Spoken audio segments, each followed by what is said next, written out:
dysfunctional that with the nifty Tango mt34 Tango. This is the control box where all the wiring comes in. You have these right here, which are fairly easy to put in and take out, or so I'm told. I haven't tried yet. Have a fuse here, which I'm about to check. You have a fuse right here. These are the wires that are coming in, and the last wire that I patched is right down here, and it's right down here at the bottom. The other one that I patched, let me see where this one goes to. This one comes in right beside it at the bottom, second down. If you see these right here, on the bottom one was the second one that I fixed. If you notice, this cap is missing, which tells me somebody probably manipulated this in the past and didn't put it back together right. This one right here down below, and then this one right here below that. That's where that other set of cables come in. They're difficult to see. I don't know if you'll be able to see it, but I'm trying. There are screws in the board right here that allow the board to be lifted up because these wires pass underneath it, and I've got to track out exactly where these wires go to. It should not be too much of a problem because I have a wiring schematic. This wiring schematic that I have will be in the notes, and it will also be presented on screen if you want to pause it and write anything down. The cable over here on the bottom is a two pair. The cable over here has 5 cables coming in. I've been looking up, this is 14 gauge cable according to the information on the wire. I've been looking to find out where this stuff is available, and most of it looks pretty pricey.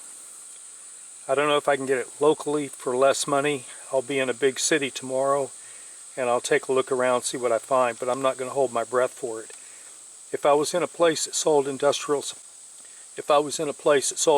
supplies, I wouldn't have a problem with it. On the wires, this brown is a 1, the blue is a 6, the black, I can't tell what a black is, but red is 2, orange is 3, yellow is 4, green is 5, 7 is a purple. Anyway, you've got these colors on here, and this tells you what the numbers are. Now, I can't really videotape it on here. I can't get the camera in a position and hold it still enough. But on this circuit board right down here, around this, are the numbers that correspond to these pins. So that helps a great deal. Now, as far as the fuselage is concerned, right here is the switch that fits on the upper controls, and the wire runs down into this steel tube. The steel tube is probably close to 10 inches wide, and it's sealed on all 4 sides. However, about where you see this metal stud coming up, there's a spider hole under there that's about 3.5 inches wide. You can get your hand up into it, no problem whatsoever. And then back here underneath the controls I just showed you, there's another spider hole where you can get your hand into it. So in the off event that you had to fish wires through here, speaking of which, I need to pick up a fish tomorrow because I don't have one. I had one, and I do believe I lost it during the time I was in Iraq, which would be 2003. Haven't needed it till then, or till now, but anyway, so I may have to get me a fish to be able to feed through here and grab a string to pull my wires through. But it is workable. You do have the spider holes up underneath here that I discussed, and everything looks pretty straightforward. I am getting ready to start trying to open up the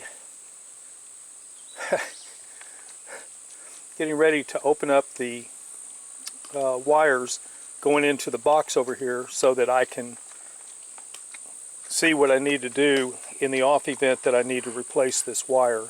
I am thinking I'm going to have to replace it. I think it's been chewed by a squirrel or a rat, and there's nothing I can do about that. There are 3 screws which hold this thing. One located here, one located here, and the other one located back here by these number 4 wires.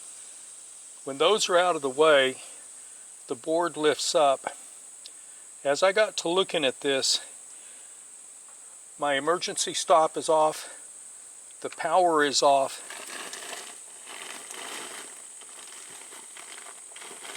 my dog just discovered a feed sack full of parts to be a wonderful pillow. But I'm going to disconnect the battery to make sure there's no power going anywhere, so that when I work with this I don't have a danger of a short. So that's going to take a few minutes, and then we'll come back and we'll continue dissecting this. After looking at the batteries, I was able to isolate the power by removing the negative. I left the positive on, but by removing the negative I have made it so the circuit cannot complete. You'll need to look at your device to figure out if you can do that. This is a battery gasoline powered lift, so right now it's electrically isolated, and I can check that very easily with a multimeter, which I will be doing just before I continue anything further. And we'll continue our breakdown of the nifty lift here.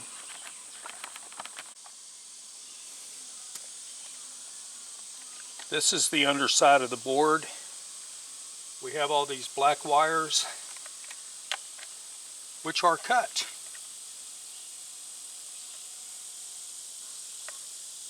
I don't know what that means. We're not going to touch anything until we find out. But we got that out of the way. We have another bundle of black wires over here. But we can now, I know you can't see it, but I can now dissect out these wires down here on the bottom, and I can find out to where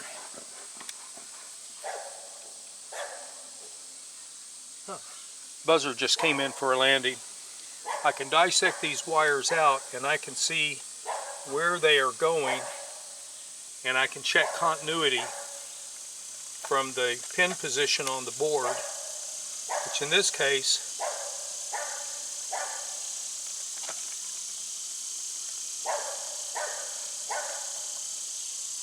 these wires right here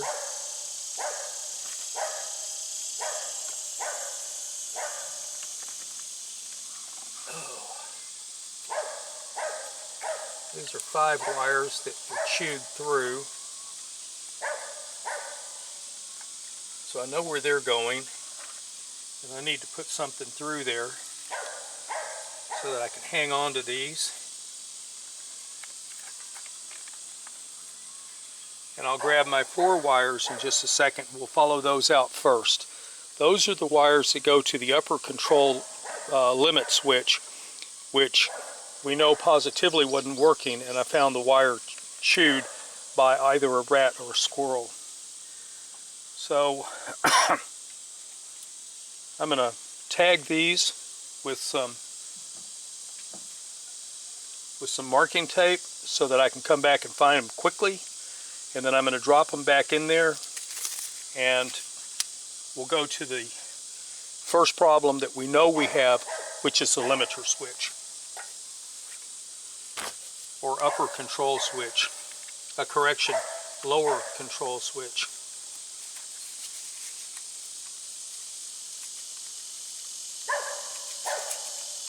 So let's verify the wires one more time. These are them.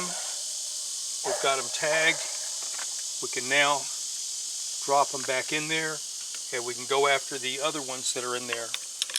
I'm going to make a tool where I can reach down in there and fish hook these things up and track them to where they're going.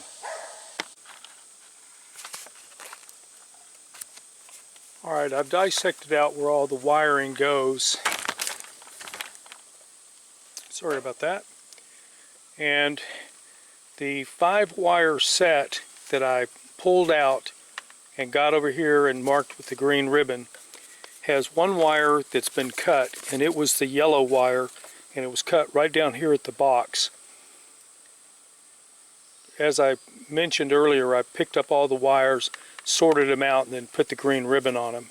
I'm getting ready to go send a trouble slip to Nifty Lift, and if you have a Nifty Lift, if you've bought one, you're required to get the serial number, and the serial number is on a plate, which is on this column right here. It's, see that green plate? That's got your serial number on it. Also, the serial number is the last 5 digits of your VIN, which is just before you get to the tongue. VIN is your vehicle identification number.